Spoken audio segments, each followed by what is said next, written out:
Hello, Inspi family, and welcome to another episode of the Inspiwords podcast. Thank you so much for joining me today.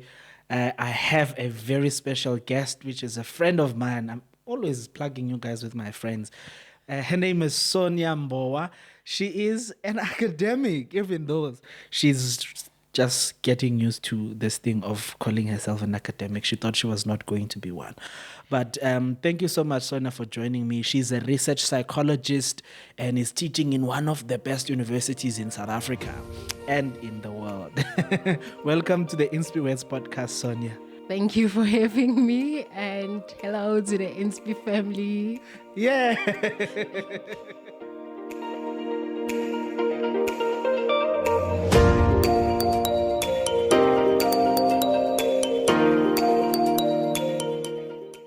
I invited you to the cell that we were doing Ndaba earlier. It was called the Non-Compromisers. Like, we're very much on fire for God. And Saved, single, yeah, straight, saved, and single, satisfied. straight, and satisfied. And I remember that time. Now we're all introducing ourselves. And when it came to you, you cried. What happened? So, yeah, I cried. Well, at the time, I didn't know what it was called, but turns out it was social anxiety. But also, I hadn't been in like large spaces like that where there's a lot of people like that. I know lecture theaters and whatnot, But you also went to church, Mos. yeah. Were you but not we active never at your church? No, I wasn't. I was at HP. We came and went, but for the first year, I wasn't. First 2 years, I wasn't active. So Okay. I went to church, came back, and yeah, We're just like those churchgoers that just sit there at the back and yeah. not say anything. Yeah, so having to get there and then introduce myself, and there's too many people. Well, it wasn't. It wasn't many, but even it too many felt people. like, because of the social anxiety, it did feel like abantu abangaka, like. Yo. But also, I don't know, man. It was newish. I was the new person. It was, hey. Wow. Yeah. So I was overwhelmed and I just cried. But what's your greatest memory of those days, the CB227 days? I actually want to tell you a story about what you inviting me into that space did. Okay. And we might need the tissues. Okay, no, we've got plenty. I'll get to the greatest memory, but what I've never told you is, so I was prone to depression for like almost my entire teenagehood, right? And so I remember the conversation of me, like that led to you inviting me to that space. It was, I think it was second year, I stayed on 11th floor, go get in. And so many times I would be there by that window on 11th floor and thinking of jumping. Is it? But you never told me that. Yes, I never told you. Wow. So that day, it was one of those days where I'm there and I'm thinking. But at that moment, I also had, maybe I need to be plugged into a space. Like I felt like I needed a space of revival or God, like conversation, something. Like I was trying to hang on to something. So I remember texting you like, do you know Abo sister who meet and can you plug me in? And you were like, well, I don't know specifically sisters, but I'm part of this group and you can come through. We meet on Fridays and whatnot. And then, yeah, I think that was okay. Not today. Let me go on Friday and check out the space. But, and I'm not saying immediately the thoughts, the depression and whatnot went away, but it opened up a world of belonging, a space of belonging, safety, like there was life once again to a certain extent. So, yeah. So my greatest memory, to get back to your question of that space, was it gave me a sense of belonging, and I was welcomed, and it felt like home. So I got connected, got plugged in with Like people, even to this day, some of them are like still an integral part of my life. And also we used to do a lot of outings. That's another memory. Birthday celebrations, birthday braais. celebrations. And when you went to the USA, you came with dollars in this. You came with dollars in at the thingy, in that room that we used, and everyone was all like we were touching. Okay. So I remember that time I was going to the US for the first time, and you guys did a surprise party. Yes. To this day, I don't know how it happened because I found all of you guys in my room, and I think you were the culprit. Yes. What happened there? I wasn't the only one. So what we did was we convinced you to go downstairs to some room. I don't remember how we did it, but I think Spey also, yeah, it was Spey who stayed at. so we used one room. Everyone who got in went to that room. Whereas, how did it happen, Bill? Yeah, but there was a room where people could be contained. And then later on, when you came back, I found you guys in my room. Yeah. Like with all these nice things on the notice board written. Wow. No, so those were really nice days, eh? Yes. But I want to go back to the part about depression, and I'm not sure if I'm going deep. Yesterday, when we were talking about this, you said we met in the bus, because for me, I only remember the crying part. And we had this conversation, we were looking for this kind of space, and you were in this mental space of depression, or you were prone to depression even at the time. You had suicidal thoughts and all of those things. But I wanna just know, like, what's the background of that? I don't think I can pinpoint to one single thing, right? But it goes back to childhood, and I mean, people who are in the research space can find out, like, at what point do kids get depressed, or there are children who are prone to that, and it happens, but that's not. So what I think, I was a lonely child. So, okay, let me go back to my upbringing and my background. Okay, let's start there. I'm a last born of 3 children. The 2 older, like the older ones. I have older brothers, so I'm the only girl. And also, home was very strict.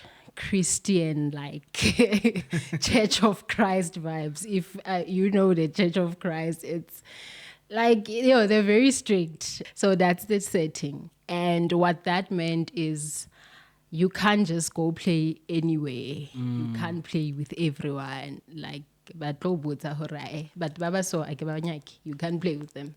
But also there's a time to play and come back home at a certain point. So also, because they're so strict, there was hitting in that. Like, and for people like, oh, we turned out fine. I didn't. So I don't like that talk of, no, they hit us and we turned out fine. Some of us don't turn out fine. But so the background is, I think I was a lonely child. And because of the strictness, couldn't really talk, couldn't express, there was so much restrictions. What that did was I sort of went into myself and didn't have too many friends. Yeah, I could play, but there was restriction. I see. So, and also, again, I'm such a researcher. When you take an academically gifted child and they are in a quintal. So you were a course chower by even then? Yeah, I mean, from grade 1. Wow. But when you take, I mean, research has also shown that when you, like, academically gifted children, when they don't have enough stimulations or they're understimulated, and that can create problems. So we've seen it in maybe the series or things like that, where a child is intelligent, but they're also they struggle. So the stimulation isn't there. So yeah, basically I'm a lonely child in a strict home, and I can't express myself. And so that created emotional problems for me. I see. So although I didn't have the language back then to say, this is what's happening, but I kind of grew up like with these big emotions that I didn't know how to handle, that I also wasn't in a way allowed to talk about. Like there was so much restriction. And that happened like throughout my childhood, even when I was in high school. But high school, and also when you excel at school, you learn to make that your identity, right? It becomes It the becomes thing. the thing. So grew up like that, and then in high school, I had a bit of an outlet. I joined a drama group, and so I could shift from the academic sometimes to like do drama, Acting. music. Yes, I'm good. Okay. But anyway, so yeah, it was only in high school where I then started to explore these other things. But even underneath, like because my identity was academic excellence, then I learned to use that as a cover for low self-esteem, for like a whole lot of issues that they were not solved, but I found a way to cover them up with this one thing, right? And then I get to Wits, and Wits takes away the identity of Academic excellence. excellence. Cause It's chow. like, Wits takes away that. And But how? Because I know for me, I think the biggest challenge around what you're talking about was in my first test at WITS. My very first test, and I remember it was a mechanics test. I was doing engineering. I got 0 for the first time. yeah. And I think a lot of people get those experiences. So what was yours? Was it about VETS that really took away this facade you had created and this identity around academic excellence? Okay. For me, a week, I felt like I don't belong here. One, you have kids from quintile 5 who twang, so it was a culture shock. Yeah. And I felt like I don't belong here. Like, I felt poor for the first time in my life when I got to vet. And mind you, yes, I'm from the area that I'm from. It's not not affluent, but we were doing well at home. We've never struggled. But when I got to vets, it was like, I know you are very poor. But also the course that I was doing, I then like, is this? Did you change courses? I didn't. I'll explain. Okay. I didn't really. It's like there was no sense of belonging. I struggle to make friends. I'm an introvert. So naturally I struggle. But when you put me in an environment like this way, there was too much going on. And I think it also forces us to have this conversation of taking an 17-year-old and trusting them to make to decide what they want to do with their lives. So there isn't really much guidance, ne? There isn't. And even if some people may have had career guidance, but is it enough for the rest of your life? I mean, I think we're still trying to figure it out. We cry about academia, like, is this, are we sure? Yeah, This is what, so take a 17-year-old and then trust them to make that decision for their lives. So yeah, I got to West, didn't feel like I'm belonging, culture shocks, and I remember I was one of the few people doing BHSC. What is BHSC? Bachelor of Health Sciences. Okay. But how I had structured my BHSC was it allowed me to tap into other faculties, hence the psychology, the sociology electives. Because I met you in the psychology class. Yes. So now they've made it very strict that you can't tap into. But at that time, we could choose from other faculties. So the way I structured mine, I was the only one. So my roommate was doing BSc, totally unrelated. So I didn't see her all the time. So that's where the loneliness also comes in, because I'm an introvert, don't easily make friends. And then it's like, so the loneliness, and then that also we know it makes you prone to depression, and then Yeah. you're stuck with these big emotions that you kind of don't have an outlet for, don't have people to do life with. So, and then the failing, obviously. My first chemistry test, I got a 15%. Never ever failed in my life. Now there's this 15% that, how? Why? And when we were doing first years is when we still had notice boards. Like, Yes. you could go. And you would have your marks there posted on the notice board. Sure. And then we got there and we are all checking our marks, and people are laughing like, yo, who's the 15%? It's me, guys. It's me that time. So That was painful though. Like, I don't know why universities did that. Sure. Like the kind of being exposed Yeah. that we went through. luckily there were no names. It was student number and then the But people, percentage. I felt like in my class, because I mean, I was like very talkative, especially in my social work class. Yes. I was quite the talkative one. I was answering questions. I was asking questions. There were people that went and checked and found out my student number. Yeah. And they went and checked my mark. This one was talking so much a class scene. And I can't imagine for students who were actually getting chowed by a course. Sure. So yeah, that was the experience of the depression and what, like the different factors that made me prone to that. I want to come back to this question around the depression, because later I want to talk about stuckness. Well, I wrote a whole book about stuckness, so I'm not gonna miss the opportunity to ask you about that. But I am looking at you now, knowing the Sonia that I met 2012, 2013. And you were talking about how you struggled with issues of insecurities, loneliness, and all of those things, lack of confidence, and you are an introvert and all of that.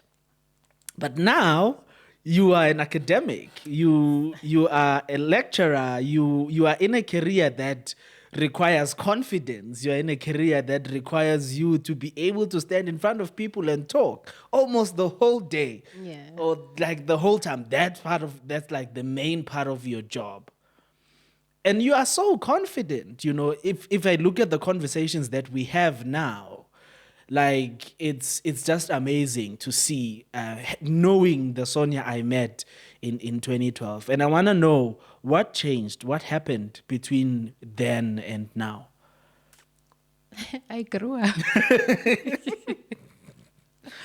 Honestly, again, I don't think I can pinpoint to one thing.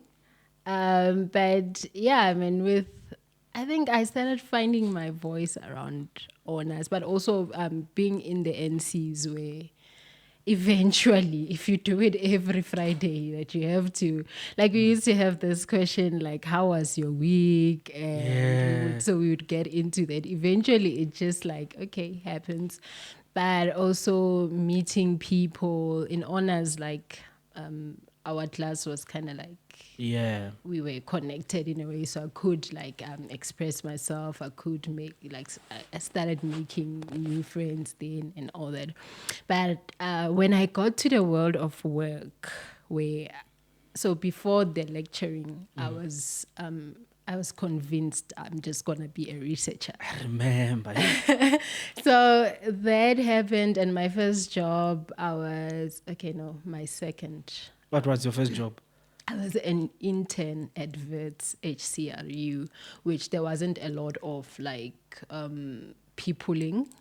So I was in the office most of the time. But we did have like those fields where we collect data and everything, but it wasn't the most. The point I'm trying to make rests on the second job. Okay. Where, so that job, it was a door-to-door. We are a research assistant, data collector, field worker, whatever. So go door-to-door and you have to like introduce the study. You have to introduce yourself, the study. Like you have to sell this thing. So like convince people to participate. Yes. So I did a lot of that, and yeah, until I could like talk. Um, so yeah, I think growing up, but also having these different experiences that sort of forced me to talk. But I think I also identity formation, man, where the self-esteem, like you just start, actually, I don't know, tap into these spaces. I can do this, and like, yeah, you start like finding yourself, and then I'm actually thinking it's interesting that you're mentioning this concept of identity formation. As I told you, I'm well. I don't know if I should be saying it in the podcast though, but yeah, I'm working on a book. yeah, you'll edit. And I'm working on this book, and one of the things I'm writing about is identity, and part of the argument I'm making is because I think there's this idea that identity is something that we look for outside of us, that we search for, and not something that we form as we grow. That's And interesting. you're talking about this point of identity formation. Maybe what's your understanding of it? This is a hijack. But yeah, no. Can we come back to Okay, that? we'll come back Yeah. to it. We'll come back to it. And I actually want to make reference to the book, Okay. but But we'll come back to it. so you were saying all of these things, and then that the job is one of the things that really sort of made a difference for you. Um, and I wanna come now to the whole issue of stuckness. In our conversation, we spoke about this, and some of your experiences, that you were talking about. And one of them is the part of mental health. As much as it's something that was there even when you were still in high school because of the background you come from, there are instances in your journey of getting to where you are now, being the Sonia that we see and celebrate, who is going to do a PhD, who has a master's and is teaching in one of the top universities in South Africa and the world. So there has been, for sure, experiences of stuckness along that journey. You did speak about the failure at some point, but like, what are others? Okay. So, okay, yeah, you've said we've spoken about the depression part, but I still want to tap into that because if, especially clinical depression, Yeah. where even waking up, it's such a struggle. So from the moment you wake up, you feel stuck, nje. Like it's this black hole where you don't know whether you're coming or going. It's like why am I even still alive? Kind of. So you get stuck firstly in your thought patterns of what is this life thing, but even physically where you just don't have the will or the strength to do anything. So I think it's also disabling and paralyzing in that way that you literally feel it, like physically, emotionally, you're stuck in, like your life is not going anywhere. But I don't want to dwell on that. I've been stuck, yeah, like when it comes to mental health, but I've also been stuck. Maybe before you go to I want to talk about it The mental, okay, yes, because I think it's an important part of what I want to do with this podcast, to raise awareness around the issues of mental health, and that it be not that we are glorifying it, but we're just making people aware, Uguti, this could be what is happening to you. Because there are people who are feeling those feelings and experiencing those things, not even understanding what is happening to them. And emagubo, they think that they're just acting out, they're being teenagers and all of that. But they're actually going through something that actually needs help. So I want you to talk to us about when that happened to you, and what sort of triggered those kinds of feelings, because I believe being where you are, you've done the work, to also just look back at what is it that triggered those kinds of feelings for you. and before I wanna like expand on something you expressed now, Okay. Guti. When you are in that state and at home, they think you are just being weird or you are just whatever or like so. And it's very recent, that one. So again, it's a journey, right? You don't, for me, it's continued right into my adulthood, and I'll talk about an experience like that's fresh from last year, where like I said, I'm the only girl at home. And while my mom tried not to have gender roles reserved, like when ngwanyana, therefore we it's a 1, 2, 3. But I know that the expectation on me was more than on my brothers. Yes, all of us were taught, all of us are expected to do, but when it comes to me, I felt like she was harsher. So there was an incident last year where I was so done. I was so tired. I couldn't. And my mom likes her kitchen clean. She doesn't want dishes in the sink. So one night she lashes out like, why are dishes not this and that? But she's saying it to me and not necessarily to my brother. And it was one of those bad days where I can't do anything. I've been crying. But remember also the outbringing again. I've been raised not to express emotions. Yeah. As much as I would tell them I'm seeing a psychologist, but we never got into the why, the unpack everything. So that night, it's my house is not clean. Yo. I like there was an eruption where I'm like, no, actually, ma'am, like no. So And I'm sure she was shocked. she was, because I don't think she understood just how deep things went, but also for her as well, that dishes being a trigger, it's like. But she didn't think that I'm just asking you about dishes. How does it now become such a, huge? So yeah, that small trigger where she thought I was just not wanting to do. Lazy. Yeah. And then I was like, you don't know half the things I'm going through. But why? Why is it the case? Because I think there's a lot. That's a common experience that parents don't really know why they don't really know the things that their children are going through. Like, why do you think that's the case? I think it's a generational thing. Our parents grew up where you can't question. Like when my grandmother said to my mom too, she did no questioning, no. So the expectation then is you are a child. I'm a parent. When I tell you to do, you do. But in doing that, they create a wall where they are unapproachable, but they are not a safe space.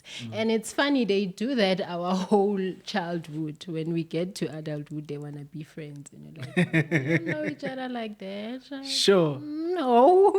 So I think I don't know if it's a respect thing where if ke go tlwaeditse hore, like we are friends, we can talk about anything, then o tlo ntella or what, but they don't allow like themselves to talk to us like that until it's kind of too late.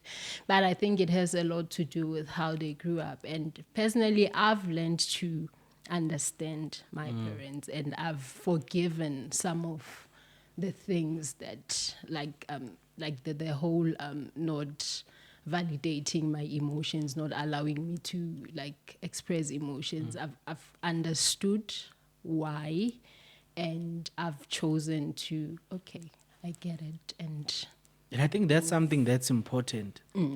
Doing that work of understanding and putting Letting yourself go. in the shoes of your parents. There's something that my friend Usipo Setu once said to me, and it really, really resonated with me a lot. Tuguti, our parents, they are parenting us for the first time. At whatever stage in our lives, they're also learning to be parents of a 20-year-old.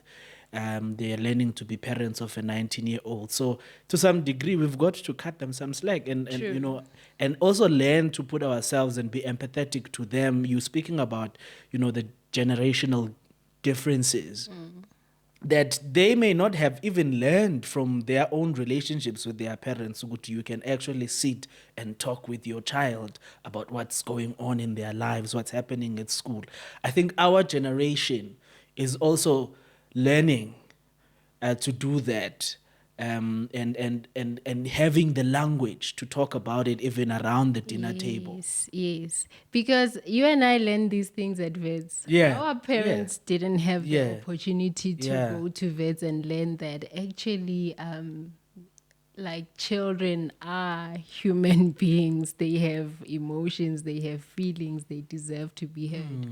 So when we learn these things, I think we have to recognize the privilege Yeah, as well yeah. that we have a language for this. But most importantly, and I'm learning this, like I'm learning to remind myself like continuously that they mean no harm. Yeah. So parents don't wake up and be like, how can I Plan, hurt yeah. you?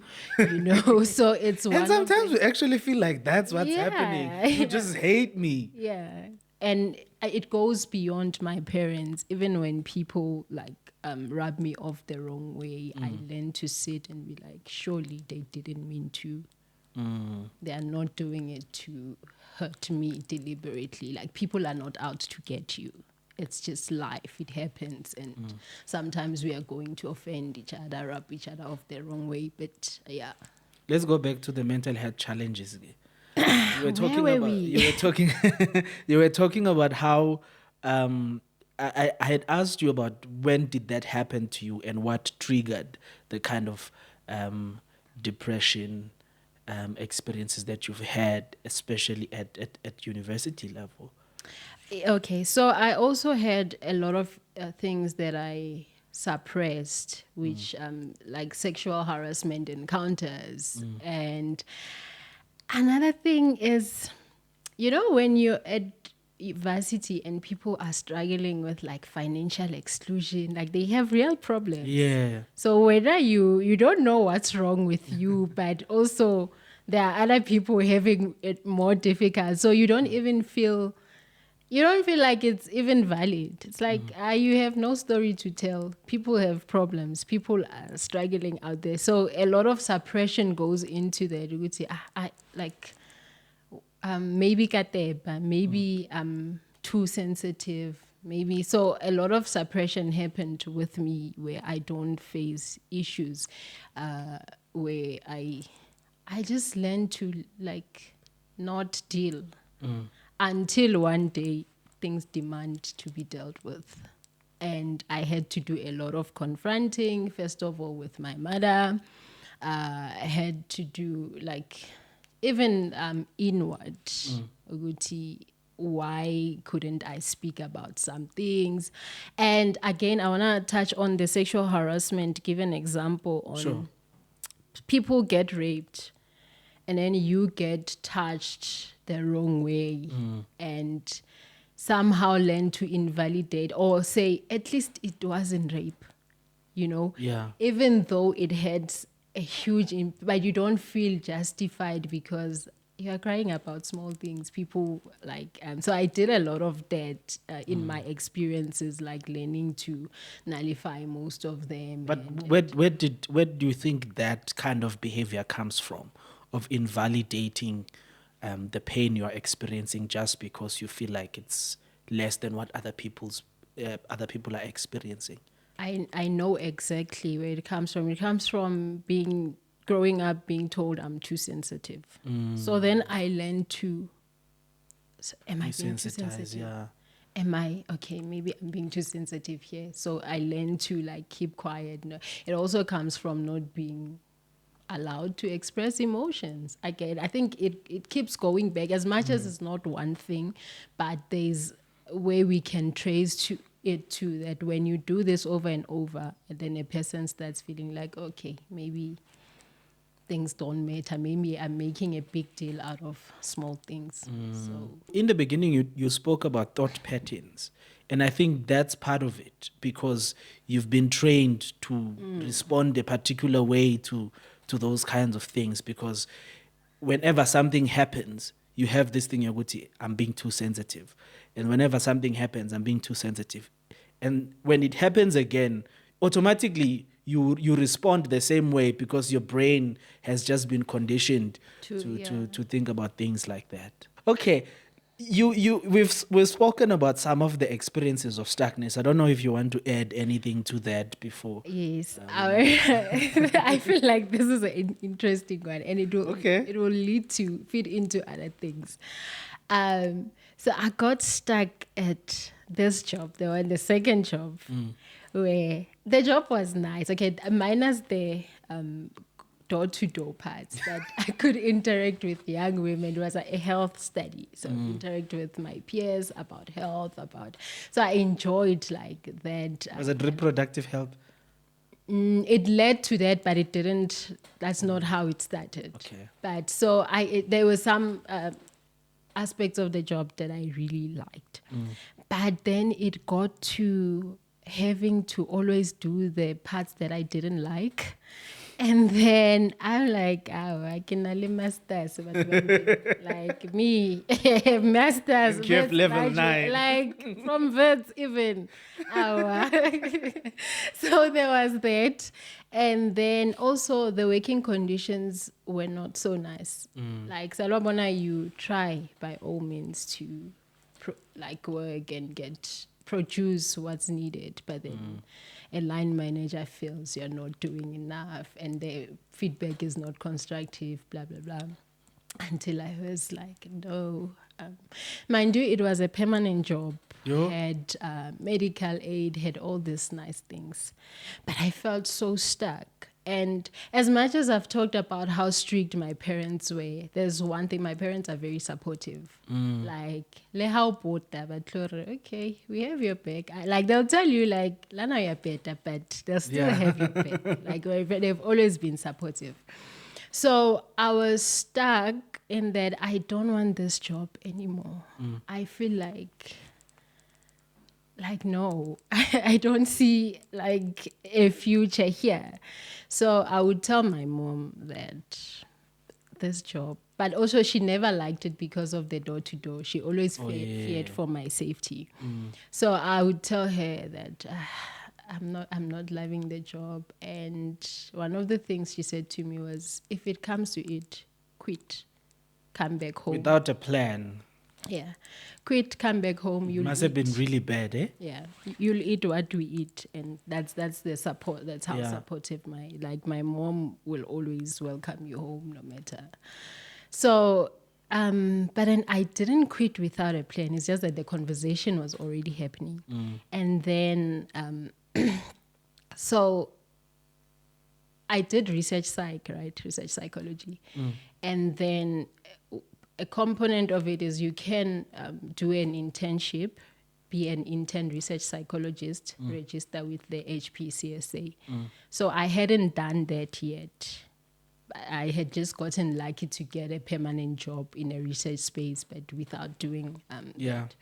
So an opportunity came where I could go to fulfill that internship thingy at Northwest Porch. And it was a contract. Remember, I have a permanent job, have medical aid. I always feel like medical aid is once, I don't know.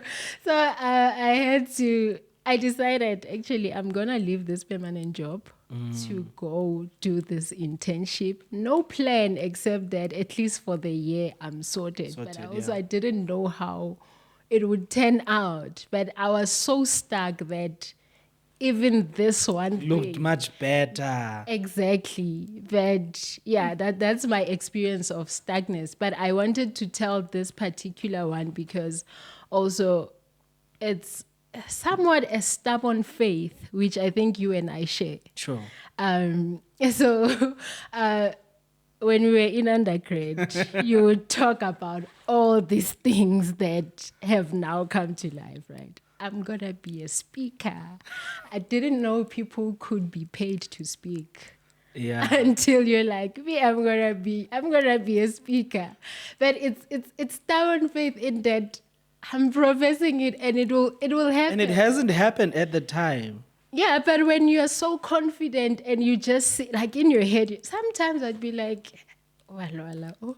But These things are ours. exactly. So it was that. As much as I was stuck, I also had a stubborn faith that this non-permanent thing that I'm doing, it will pay off. And honestly, it did. And if I could do it, I would do it again. That, yeah, I'm just going to take that leap of faith and just do it. So even in my stuckness, I think. Still had the faith. Yeah. So, interesting. You take me back to some of these things. Actually, I'm reflecting. At I'll some have of a them. PhD at 28. I missed so that. crazy. Like, so close.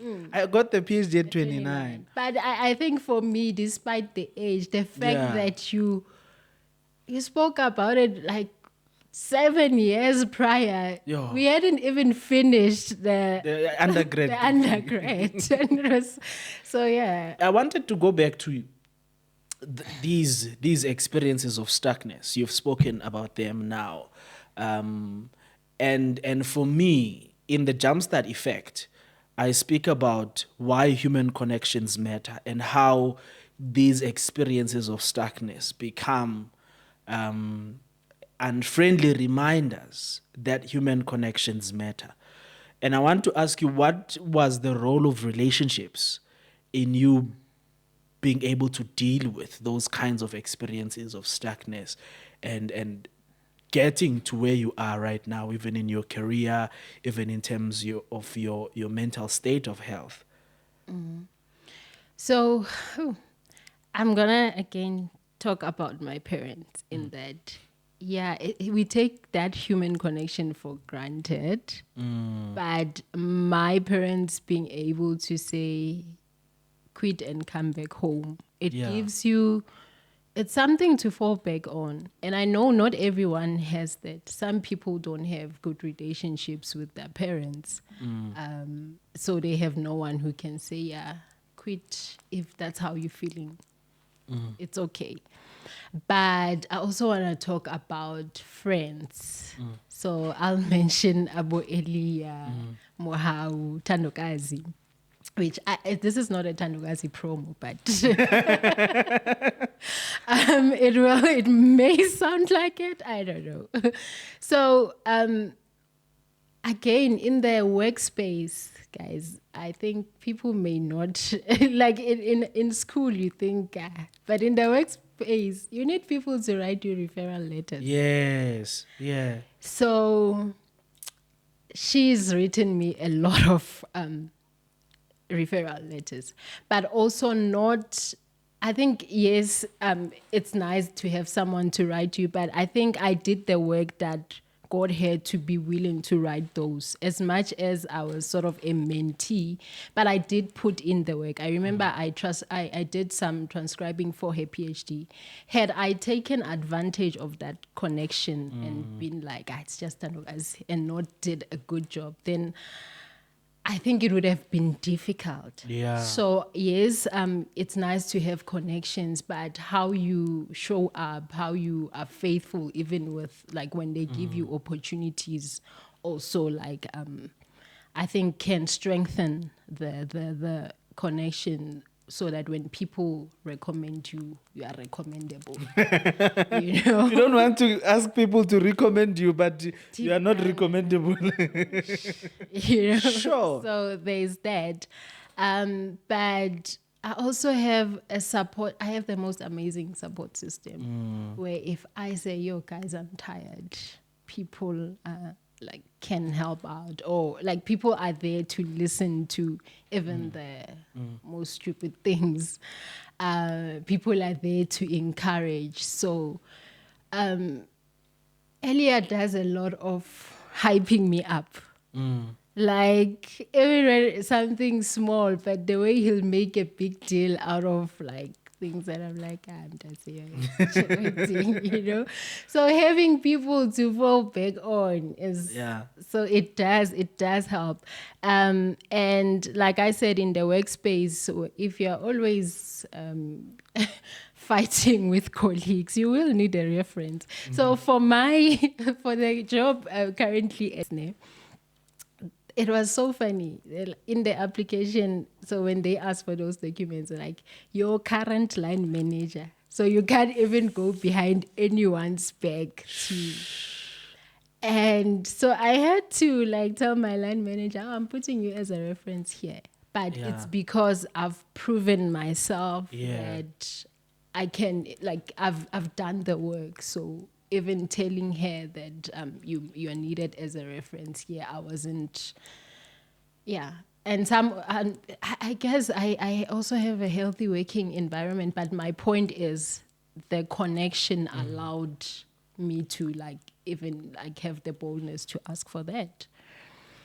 So we usually speak of human connections in terms of friends and family, but there's also work connections, like in the workspace, how you carry yourself. Also, like those connections can carry you through to like. And Pastor Mancha, in her book, Level Up, speaks about those. She speaks about sponsors, she speaks about mentors, and those are really, really important. And even for me, I remember one person, Dr. Nkosiyazi Dube. Yes. Yeah. Like for me, like much of my teaching experience that I put on my CV was because of his sponsoring. He is Sure. the one who would plug me with opportunities.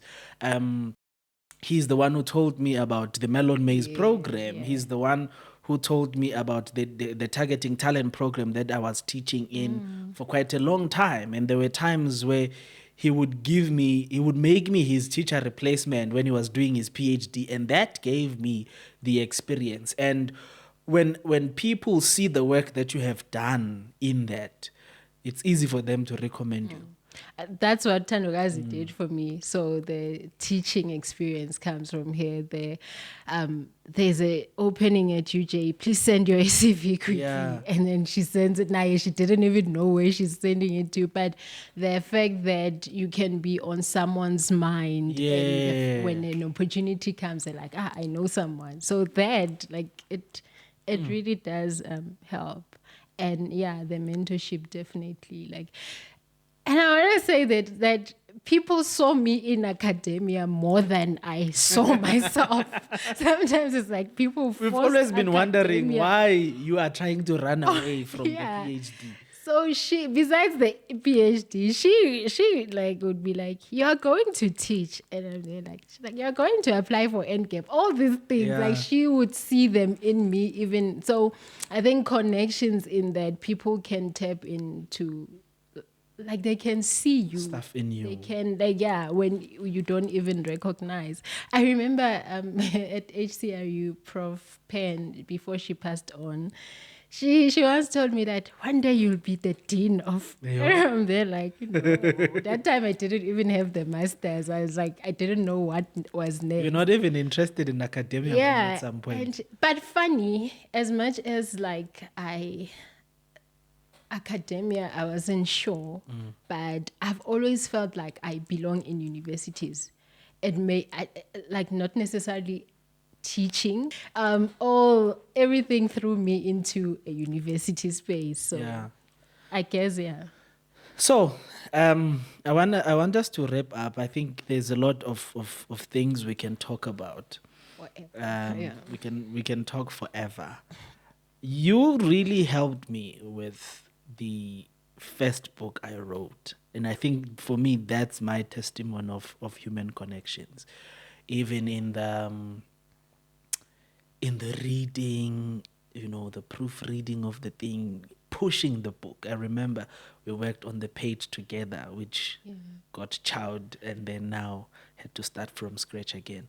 But I think for me, that's one of the things I really appreciated with you as a friend. Ugut, as much as you had people that were supporting you and plugging you in all of these different ways, you were also doing things for others, were supporting us at that point. And I know you said you wanted to speak about the Push by Passion book, which you got very, very, very late. Don't start with me. But it's fine. I forgive you for that because you eventually got the book. Yes. So it was on this whole identity thing. I think I read a part of that just before I came here. Also, you really have to sign my book. I didn't sign it because you got it late. You're supposed to be one of the first people to get the book. Hey, I'm too busy. But I'll sign it, don't worry. Okay, now I see an important thing. But, okay, being pushed by passion, you need to be guided by principles. Yeah. So it's underlined, guys. There's so many. I've marked it so much. So how I came to this was you saying something about identity formation versus, you said versus? Us seeking identity from outside, like discovering. I think that's interesting. But let's hear what you said about what is identity. I want to see if I can catch you out on your own. Okay, I'm listening. Okay, no, I can't catch you out. It's consistent. I know, it's consistent. Because for me, I think the section about identity in that book wasn't as deep as I am thinking about identity now. No. Because I think at the time I was just trying to avoid the book to sound academic. And I was avoiding to complicate the concept of identity, of which, having read the book again and again, I'm realizing that I can't run away from the complexity if I'm going to make the point that I want to make. Okay, so you're saying identity is not something we ought to seek From outside. Okay, so my problem with that is that not really a problem. My point is, I get it. It's your identity is also formed by the kind of space that you are in. So it's as much as it's an out, like from inside to out, it can also be from outside to where your environment helps you sort of. Yeah. So not necessarily seeking from outside, but you can't avoid the outside. Or maybe I'm not getting. I think just wait for the book. Okay. I think just wait for the book. And I don't want to spoil it. Like, I don't want to talk about it and spoil it for people. Maybe I should do a series on the book when the book is about to come out. Okay. But the whole idea is not running away from the influences of the environment. But the key idea is we've got to be able to filter. That's the process of the formation. Okay. We've got to be able to filter based on our knowledge of who God wants us to be. Because the environment brings a certain influence. Like right now, we've got social media, which has different kinds of influences. We've got the general, popular media. We've got the culture. We've got all of these things, which actually try and seek to influence the people that we become.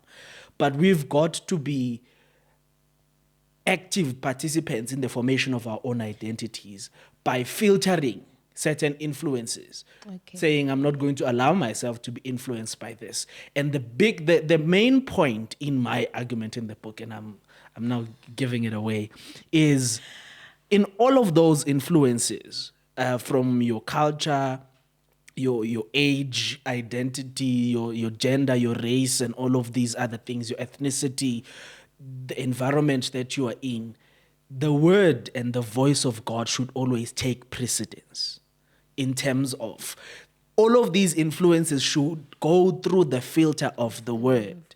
No, agreed. So that's the active part of the identity formation. But anyway, thank you so much for joining me. Well, thank you for having me. Even It's been a long time. I knew that was Like I've it been trying. Like I don't since the beginning of the year. You were one of the people I wanted to host earlier in the year, and it's like now 6 months into it, and like okay, now I can come. no. Yeah. What are your parting shots?